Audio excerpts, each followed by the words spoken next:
Welcome back to Timeless Tuesday for Gulliver's Travels, A Voyage to Lilliput, Chapter 2. Previously, our friend Lemuel Gulliver was shipwrecked on the island of Lilliput, where he awoke to find a small army of tiny people surrounding him, having tied him down in the night. He acquiesced to their treatment, and they took him to their capital city, where their largest cathedral served as his cell. We begin Chapter 2. The Emperor of Lilliput, attended by several of the nobility, comes to see the author in his confinement. The Emperor's person and habit described. Learned men appointed to teach the author their language. He gains favor by his mild disposition. His pockets are searched, and his sword and pistols taken from him. When I found myself on my feet, I looked about me, and must confess I never beheld a more entertaining prospect. The country around appeared like a continued garden, and the enclosed fields, which were generally 40 feet square, resembled so many beds of flowers. These fields were intermingled with woods of half a stang, and the tallest trees, as I could judge, appeared to be 7 feet high. I viewed the town on my left hand, which looked like the painted scene of a city in a theater. The Emperor was already descended from the tower, and advancing on horseback toward me, which had like to have cost him dear, for the beast, though very well trained, yet wholly unused to such a sight, which appeared as if a mountain moved before him, reared up on his hind feet. But that prince, who was an excellent horseman, kept his seat, till his attendants ran in and held the bridle, while his majesty had time to dismount. When he alighted, he surveyed me round with great admiration, but kept without the length of my chain. He ordered his cooks and butlers, who were already prepared, to give me victuals and drink, which they pushed forward in a sort of vehicles on wheels, till I could reach them. I took these vehicles, and soon emptied them all. 20 of them were filled with meat. Each afforded me 2 or 3 good mouthfuls. The empress and young princes of the blood of both sexes, attended by many ladies, sat at some distance in their chairs, but upon the accident that happened to the emperor's horse, they alighted, and came near his person, which I am now going to describe. He is taller, by almost the breadth of my nail, than any of his court, which alone is enough to strike an awe into the beholders. His features are strong and masculine, with an Austrian lip and arched nose, his complexion olive, his countenance erect, his body and limbs well proportioned, all his motions graceful, and his deportment majestic. He was then past his prime, being 28 years and 3/4 old, of which he had reigned about 7 in great felicity, and generally victorious. For the better convenience of beholding him, I lay on my side, so that my face was parallel to his, and he stood but 3 yards off. However, I have had him since many times in my hand, and therefore cannot be deceived in the description. His dress was very plain and simple, and the fashion of it between the Asiatic and the European, but he had on his head a light helmet of gold, adorned with jewels, and a plume on the crest. He held his sword drawn in his hand, to defend himself if I should happen to break loose. It was almost 3 inches long. The hilt and scabbard were gold, enriched with diamonds. His voice was shrill, but very clear and articulate, and I could distinctly hear it when I stood up. The ladies and courtiers were all most magnificently clad, so that the spot they stood upon seemed to resemble a petticoat spread on the ground, embroidered with figures of gold and silver. His imperial majesty spoke often to me, and I returned answers, but neither of us could understand a syllable. There were several of his priests and lawyers present, as I conjectured by their habits, who were commanded to address themselves to me, and I spoke to them in as many languages as I had the least smattering of, which were High and Low Dutch, Latin, French, Spanish, Italian, and lingua franca, but all to no purpose. After about 2 hours the court retired, and I was left with a strong guard to prevent the impertinence and probably the malice of the rabble, who were very impatient to crowd about me as near as they durst, and some of them had the impudence to shoot their arrows at me, as I sat on the ground by the door of my house, whereof one very narrowly missed my left eye. But the colonel ordered 6 of the ringleaders to be seized, and thought no punishment so proper as to deliver them bound into my hands, which some of his soldiers accordingly did, pushing them forward with the butt ends of their pikes into my reach. I took them all on my right hand, put 5 of them into my coat pocket, and as to the 6th I made a countenance as if I would eat him alive. The poor man squalled terribly, and the colonel and his officers were in much pain, especially when they saw me take out my penknife. But I soon put them out of fear, for, looking mildly, and immediately cutting the strings he was bound with, I set him gently on the ground, and away he ran.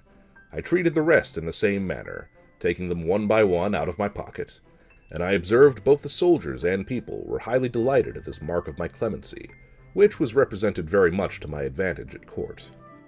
Towards night, I got with some difficulty into my house, where I lay on the ground, and continued to do so about a fortnight, during which time the emperor gave orders to have a bed prepared for me.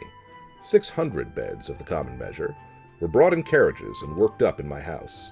150 of their beds sewn together made up the breadth and length, and these were 4 double, which, however, kept me but very indifferently from the hardness of the floor, which was of smooth stone.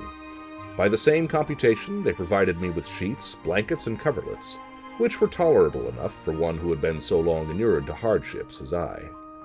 As the news of my arrival spread through the kingdom, it brought prodigious numbers of rich, idle, and curious people to see me, so that villages were almost emptied, and great neglect of tillage and household affairs must have ensued, if His Imperial Majesty had not provided, by several proclamations and orders of state, against this inconvenience. He directed that those who had already beheld me should return home, and not presume to come within 50 yards of my house without license from court, whereby the secretaries of state got considerable fees. In the meantime, the emperor held frequent councils to debate what course should be taken with me, and I was afterwards assured by a particular friend, a person of great quality, who was as much in the secret as any, that the court was under many difficulties concerning me. They apprehended my breaking loose, that my diet would be very expensive, and might cause a famine. Sometimes they determined to starve me, or at least to shoot me in the face and hands with poisoned arrows, which would soon dispatch me. But again they considered that the stench of so large a carcass might produce a plague in the metropolis, and probably spread through the whole kingdom. In the midst of these consultations, several officers of the army went to the door of the great council chamber, and 2 of them being admitted, gave an account of my behavior to the 6 criminals above mentioned, which made so favorable an impression in the breast of His Majesty, and the whole board in my behalf, that an imperial commission was issued out, obliging all the villages 900 yards round the city to deliver in, every morning, 6 beeves, 40 sheep, and other victuals for my sustenance, together with a proportionable quantity of bread and wine and other liquors, for the due payment of which His Majesty gave assignments upon his treasury. For this prince lives chiefly upon his own demences, seldom, except upon great occasions, raising any subsidies upon his subjects, who were bound to attend him in his wars at their own expense. An establishment was also made of 600 persons to be my domestics, who had board wages allowed for their maintenance, and tents built for them very conveniently on each side of my door. It was likewise ordered that 300 tailors should make me a suit of clothes after the fashion of the country, that 6 of His Majesty's greatest scholars should be employed to instruct me in their language, and lastly that the emperor's horses and those of the nobility and troops of guards should be frequently exercised in my sight, to accustom themselves to me. All these orders were duly put in execution, and in about 3 weeks I made a great progress in learning their language, during which time the emperor frequently honored me with his visits, and I was pleased to assist my masters in teaching me. We began already to converse together in some sort, and the first words I learnt were how to express my desire that he would please give me my liberty, which I every day repeated on my knees. His answer, as I could apprehend it, was that this must be a work of time, not to be thought on without the advice of his council, and that I must first lumos celmin peso desmar lonem poso, that is, swear a peace with him and his kingdom. However, that I should be used with all kindness, and he advised me to acquire, by my patience and discreet behavior, the good opinion of himself and his subjects. He desired I would not take it ill if he gave orders to certain proper officers to search me, for probably I might carry about me several weapons, which must needs be dangerous things, if they answered the bulk of so prodigious a person. I said His Majesty should be satisfied, for I was ready to strip myself and turn up my pockets before him. This I delivered, part in words and part in signs. He replied that by the laws of the kingdom I must be searched by 2 of his officers, that he knew this could not be done without my consent and assistance, that he had so good an opinion of my generosity and justice as to trust their persons in my hands, that whatever they took from me should be returned when I left the country, or paid for at the rate which I should set upon them. I took up the 2 officers in my hands, put them first into my coat pockets, and then into every other pocket about me, except my 2 fobs, and another secret pocket, which I had no mind should be searched, wherein I had some little necessaries that were of no consequence to any but myself. In one of my fobs there was a silver watch, and in the other a small quantity of gold in a purse. These gentlemen, having pen, ink, and paper about them, made an exact inventory of everything they saw, and, when they had done, desired I would set them down, that they might deliver it to the emperor. This inventory I afterwards translated into English, and is, word for word, as follows. Imprimus. In the right coat pocket of the great man-mountain, for so I interpret the words quinbus flestrin, after the strictest search, we found only one piece of great coarse cloth, large enough to be a footcloth for your majesty's chief room of state. In the left pocket we saw a huge silver chest, with a cover of the same metal, which we, the searchers, were not able to lift. We desired it should be opened, and, one of us stepping into it, found himself up to the mid-leg in a sort of dust, some part whereof, flying up to our faces, set us both a-sneezing for several times together. In his right waistcoat pocket we found a prodigious number of white thin substances, folded one over another, about the bigness of 3 men, tied with a strong cable, and marked with black figures, which we humbly conceived to be writings, every letter almost half as large as the palm of our hands. In the left there was a sort of engine, from the back of which were extended 20 long poles, resembling the palisadoes before your majesty's court, wherewith we conjecture the man-mountain combs his head, for we did not always trouble him with questions, because we found it a great difficulty to make him understand us. In the large pocket on the right side of his middle cover, so I translate the word ranfulo, by which they meant my breeches, we saw a hollow pillar of iron, about the length of a man, fastened to a strong piece of timber, larger than the pillar, and upon one side of the pillar were huge pieces of iron sticking out, cut into strange figures, which we know not what to make of. In the left pocket, another engine of the same kind. In the smaller pocket on the right side were several round, flat pieces of white and red metal of different bulk. Some of the white, which seemed to be silver, were so large and so heavy that my comrade and I could hardly lift them. In the left pocket were 2 black pillars, irregularly shaped. We could not without difficulty reach the top of them, as we stood at the bottom of his pocket. One of them was covered, and seemed all of a piece, but at the upper end of the other there appeared a white and round substance, about twice the bigness of our heads. Within each of these was enclosed a prodigious plate of steel, which, by our orders, we obliged him to show us, because we apprehended they might be dangerous engines. He took them out of their cases, and told us that in his own country his practice was to shave his beard with one of these, and to cut his meat with the other. There were 2 pockets which we could not enter. These he called his fobs.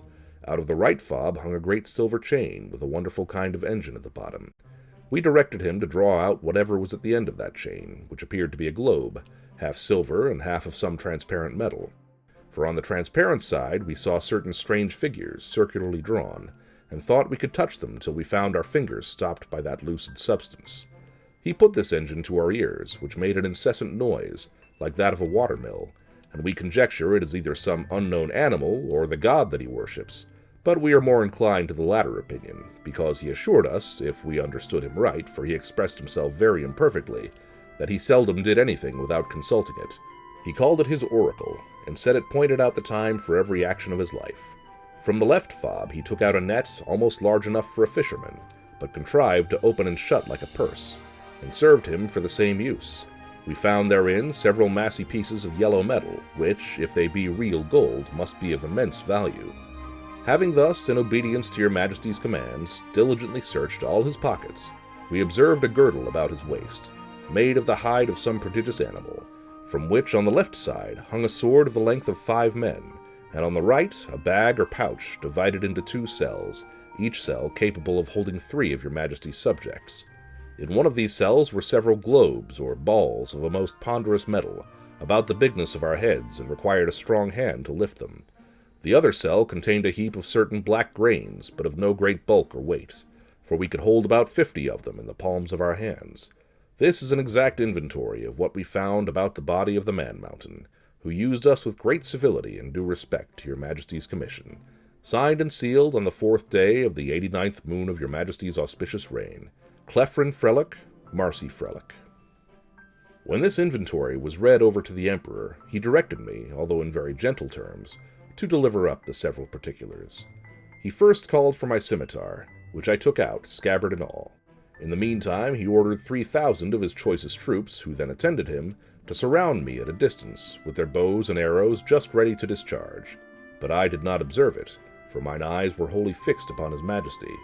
He then desired me to draw my scimitar, which, although it had got some rust by the sea-water, was in most parts exceedingly bright.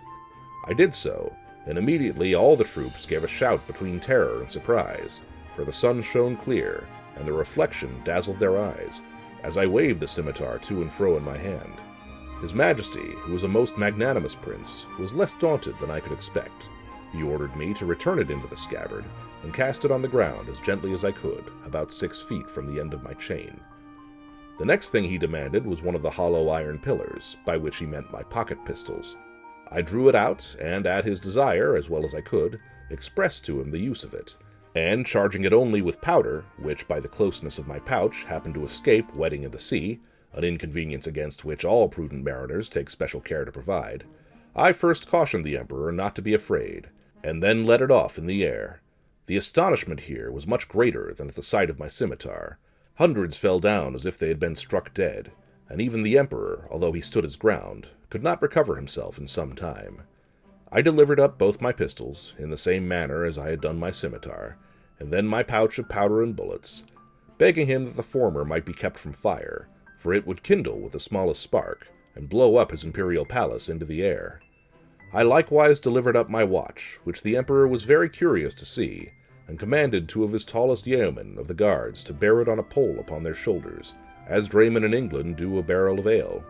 He was amazed at the continual noise it made, and the motion of the minute hand, which he could very easily discern, for their sight is much more acute than ours. He asked the opinions of his learned men about it, which were various and remote, as the reader may well imagine without my repeating, although indeed I could not very perfectly understand them. I then gave up my silver and copper money, my purse with 9 large pieces of gold, and some smaller ones, my knife and razor, my comb and silver snuff-box, my handkerchief and journal book. My scimitar, pistols, and pouch were conveyed in carriages to His Majesty's stores, but the rest of my goods were returned to me. I had, as I before observed, 1 private pocket, which escaped their search, wherein there was a pair of spectacles, which I sometimes used for the weakness of mine eyes, a pocket perspective, and some other little conveniences, which, being of no consequence to the emperor, I did not think myself bound in honor to discover, and I apprehended they might be lost or spoiled if I ventured them out of my possession. What would you do if you were Gulliver in this situation? Or if you were the emperor, what would you do with Gulliver? Let us know in the comments below. Please subscribe for more stories every day. Next week we'll continue with Gulliver's travels, A Voyage to Lilliput, Chapter 3, and tomorrow we'll embark on the second voyage of Sinbad. Take care.